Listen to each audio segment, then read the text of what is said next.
Hello everyone, आज के इस वीडियो में हम इस छोटे से एम्पलीफायर के बारे में थोड़ी बहुत जानकारी जानने वाले हैं। तो देखिए, इस प्रकार का एक क्लास डी एम्पलीफायर है जिसके बारे में काफ़ी सारा मुझे मैसेज आ रहे हैं कि इसका रिव्यू करो, क्या हम इसको यूज़ कर सकते हैं, कितना इसका वोल्टेज है, क्या प्राइस सही होता है। तो आज के इस वीडियो में हम इस एम्पलीफायर के बारे में सारी जानकारी लेने वाले हैं। बहुत ही छोटा सा क्लास डी एम्पलीफायर बोर्ड है जो कि 30+30 वोल्ट के क्लेम के साथ बेचा जाता है, जिसको कि आप 12 वोल्ट से लेकर 21 या 24 वोल्ट तक इसको आप चला सकते हो। और इसमें देखिए, इस प्रकार की एक हीट सिंक लगी हुई होती है और इसके नीचे हमारी आईसी लगी हुई होती है। इसमें जो आईसी का यूज़ हुआ है वो है TPA3110D2, यानी कि 3110D2 आईसी का यूज़ हुआ है। तो आज के इस वीडियो में हम जानेंगे कि क्या इसके कनेक्शन है, क्या इसका रियल आउटपुट है और किस टाइप के स्पीकर का आप इसमें यूज़ कर सकते हो। इन सभी टाइप के स्पीकर का यूज़ करके देखेंगे कि कौन सा स्पीकर इस एम्पलीफायर के लिए बिल्कुल सही होता है और किस स्पीकर का यूज़ इस पे आप लंबे टाइम तक कर सकते हो। तो चलिए इन सब को हम टेस्ट करें। उससे पहले इसके बारे में थोड़ी हम टेक्निकल बातें जान लेते हैं। मेरे कहने का मतलब है कि इसकी डेटा शीट के बारे में हम थोड़ी जानकारी ले लेते हैं। तो देखिए गाइस, जो इसमें आईसी लगी हुई होती है, मेरे पास सेम एक दूसरा बोर्ड है जिसकी हीटसिंक मैंने रिमूव कर रखी है। तो इसका आईसी का नंबर हम देखने की कोशिश करते हैं। तो देखिएगा, जब आप साफ तरीके से देख पा रहे होगे TPA3110D2 आईसी लगी हुई। तो चलिए इसकी डेटा शीट हम फाइंड करते हैं। तो ये देखिए, इसकी डेटा शीट मुझे मिल गई है। इसमें ये देखिए, तो इधर लिखा हुआ है TPA3110D2 IC 15 volt filter free stereo class D audio power amplifier with speaker guard. तो इसके फीचर्स हम देख लेते हैं। तो देखिए, 15 वोट पर channel into 8 ohms load at 10% THD from 16 volt supply. कहने का मतलब ये है कि जब इसमें आप 16 वोल्ट की सप्लाई दोगे, यानी कि 4S बैटरी पैक जो होता है उसकी आप 16 वोल्ट की अप्रोक्स सप्लाई दोगे, तो 8 ohms पे पर चैनल ये 15 वोट का आउटपुट देगा। यानी कि हमारे जो नॉर्मल से स्पीकर होते हैं वो सारे 4 ohm के होते हैं, तो ये 30 वोट आउटपुट करेगा पर चैनल, ऐसा इसमें मेंशन है। बाद में देखिए, 13 वोल्ट की अगर पावर सप्लाई देते हो तो 10 वोट मिलेगा पर चैनल इंटू 8 ohms लोड। यानी कि अब 12 वोल्ट की बैटरी से इसे आप चलाओगे तो ये 20+20 वोल्ट ऐसा वर्क करेगा। तो देखिए, 30 volt into 4 ohms mono load at 10% from 16 volt supply. इसमें ये कहना चाह रहे हैं कि अगर आप 4 ohms का लोड डालते हो तो ये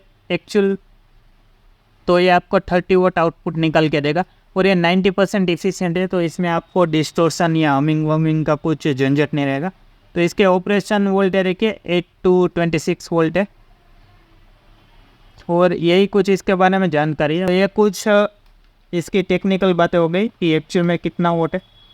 तो इसकी डेटा शीट की अगर हम माने तो ये एक्चुअल में 30 वोट आउटपुट करती है 16 वोल्ट की सप्लाई पे। तो अब इसके कनेक्शन हम जान लेते हैं। तो कनेक्शन बहुत ही सिंपल है। तो इधर आपको R-, R+, L-L+, इसमें आपको स्पीकर के वायर कनेक्ट कर देने हैं, दोनों स्पीकर के। L ग्राउंड और R, इसमें आप ब्लूटूथ कार्ड या फिर डायरेक्ट कोक्स केबल लगा के यूज़ कर सकते हो। यानी कि इनपुट आपको इधर देना है लेफ्ट और राइट का, और बीच में ग्राउंड। तो ग्राउंड में आपको नेगेटिव वायर कनेक्ट करना है और ये जो VCC है इसमें आपको बैटरी का पॉजिटिव वायर कनेक्ट करना। तो इतना ही कनेक्शन है। अब हम किस प्रकार से इसको टेस्ट करेंगे वो मैं बताता हूँ। तो देखिए, मेरे पास एक स्पीकर सॉकेट ले लिया है मैंने इस प्रकार का, जिसमें कि वायर है, जिसको कि हम इधर कनेक्ट कर देंगे। उसके बाद में हम डायरेक्ट कोक्स केबल का यूज़ करेंगे ताकि इसकी एक्चुअल क्वालिटी का हमें पता लग सके। तो इसमें हम लेफ़्ट राइट ग्राउंड देख के इसमें कनेक्ट कर देंगे। और फिलहाल इसको चलाने के लिए मैं इस बैटरी पैक का यूज़ करूँगा, जिसका कि आप वोल्टेज अभी देख पा रहे होगे। तो ये अप्रोक्स 16 वोल्ट दे रहा है, 15.5 वोल्ट का। तो इसका यूज़ करके हम देखेंगे कि किस प्रकार का इसका वर्किंग वगैरह है। तो इसमें हम गए 16 वोल्ट की बैटरी पैक का यूज़ करेंगे।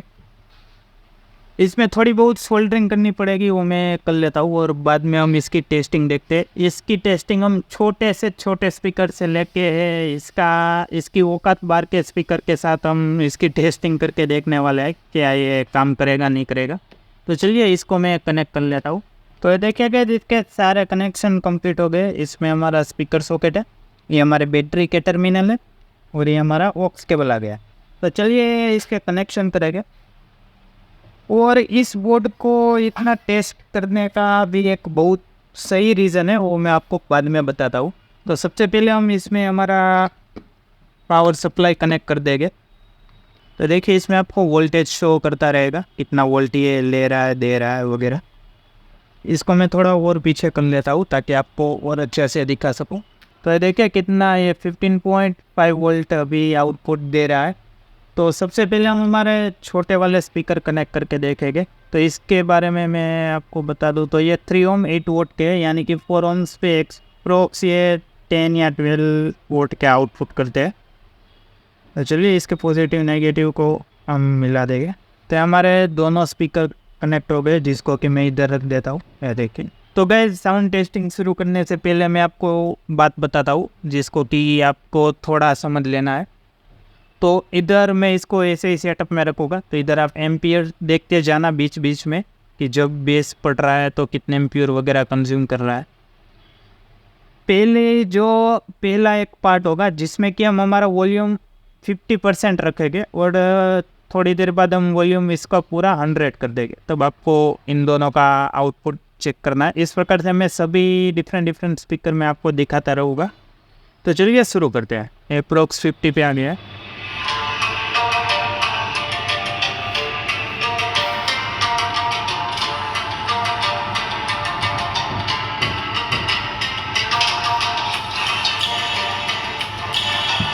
अब इसको हम 100 कर देते हैं।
ये जो एक स्पीकर है गाइस, ये 80 वोट RMS का एक स्पीकर है, यानी कि इसके लिए ये बिल्कुल रेंज के बाहर की बात है। फिर भी हम इसको टेस्ट करके देखेंगे। इसको टेस्ट करें उससे पहले आपको इसको जल्दी से अनबॉक्स करके दिखा देता हूँ। एक बिल्कुल ही नए सेट में से मैंने इसको निकाला है। अगर आप इसको देखना चाहते हैं या परचेस करना चाहते हैं तो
तो सबसे पहला क्वेश्चन कि ये जब भी हम वॉल्यूम इंक्रीज़ कर रहे थे तो ये बार बार झटके क्यों खा रहा था या चालू बंद क्यों हो रहा था।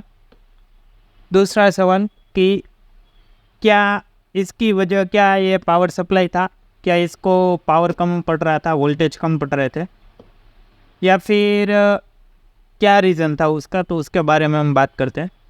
तो साउंड क्वालिटी नो डाउट एकदम बेस्ट क्लास साउंड क्वालिटी, लेकिन जब भी हम 80% के ऊपर जा रहे थे वॉल्यूम में तो ये बिल बार बार ड्रिप कर जा रहा था, ऐसा हम बोल सकते हैं कि बंद होगा चलो होगा, बंद होगा चलो होगा, इस प्रकार से हो रहा था इधर। हालांकि इसकी लाइट और वगैरह में कुछ फ़र्क नहीं पड़ रहा था। तो जो ये बोर्ड है वो कल ही मुझे डिलीवर हुआ है, उससे एक हफ्ते पहले मैंने ये बोर्ड मंगा के रखा था, तो सेम प्रॉब्लम मुझे इसमें भी आई थी। तो मैंने सोचा कि बोर्ड में कुछ खराबी होगी तो उस वजह से हम नया पीस मंगा के देख लेते, लेकिन इसमें भी सेम प्रॉब्लम है। अब दिक्कत ये है कि ये बोर्ड हमारा बिगड़ चुका है, तो इसका बिगड़ने का रीज़न आप सुनोगे तो आपको बहुत ही जेन्युइन लगेगा और आपका पैसा बर्बाद ना हो। इसकी प्राइस भी हम आगे इसकी प्राइस भी मैं आपको आगे बता रहा हूँ, आपका पैसा बर्बाद ना हो इसके लिए आपको एक चीज़ बोलता हूँ। जब मैंने इसको टेस्ट किया तो सेम प्रॉब्लम आ रही थी, 80% के ऊपर जा रहा था, तो ये बार बार ट्रिप कर जा रहा था। तब मैं इसको जो चला रहा था वो इस SMP से चला रहा था, जो कि 12 वोल्ट 30 एम्पियर का SMP है हमारा। तो इसमें जाहिर सी बात है, इसमें आपको 12 से लेकर 26 वोल्ट का देखने को मिल जाता है।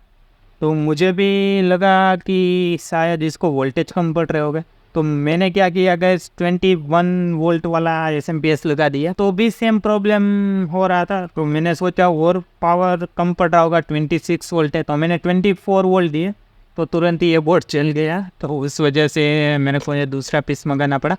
लेकिन कहने का मतलब ये है कि पावर सप्लाई से इसका कुछ लेना देना नहीं है। अगर आप प्रॉपर 16 वोल्ट का पावर सप्लाई देते हो, अभी आपने वीडियो देखा तो आपको लग रहा होगा कि इस बैटरी की पावर कम पड़ रही है। 16 वोल्ट 15 एम्पियर का हमारा बैटरी पैक है ये पूरा, लेकिन ये 1 एम्पियर ही कंज्यूम कर रहा था, तो ये इसका रीज़न नहीं है।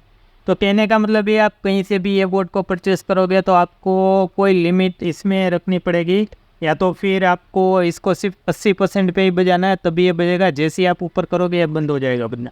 अब इसकी साउंड क्वालिटी कैसी है उसके बारे में हम बात करते हैं।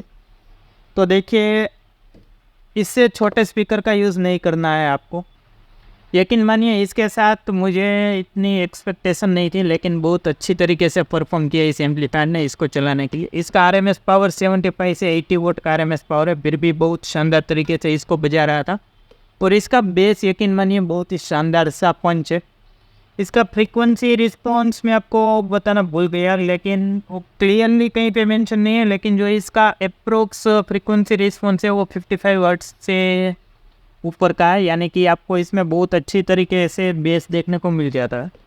और हीटिंग इश्यू भी नहीं था। जब ये ड्रिप हो रहा था तो मुझे लगा शायद इसका ओवरलोड हो रहा है तो हीट होगा, लेकिन हीटिंग भी नहीं था।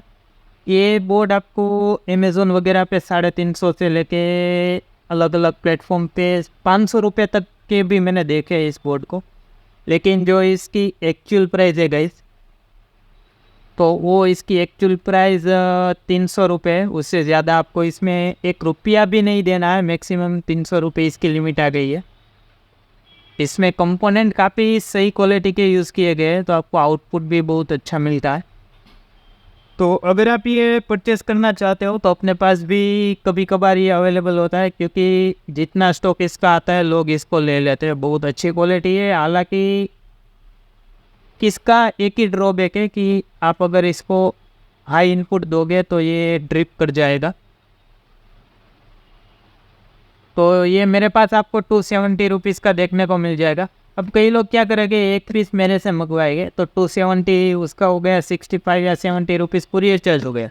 तो फिर वहीं हम आ गए। तो आप कोई चीज़ ले रहे हो उसके साथ ये लोगे तो आपको सही भाव में मिल जाएगा और पूरी चार्ज आपका निकल जाएगा। तो यही था गाइस आज का वीडियो। आई होप आपको पसंद आया होगा। आगे आने वाले भी अभी मेरे दिमाग में एक बात आ रही है, लेकिन वीडियो काफ़ी ज़्यादा लंबा हो गया।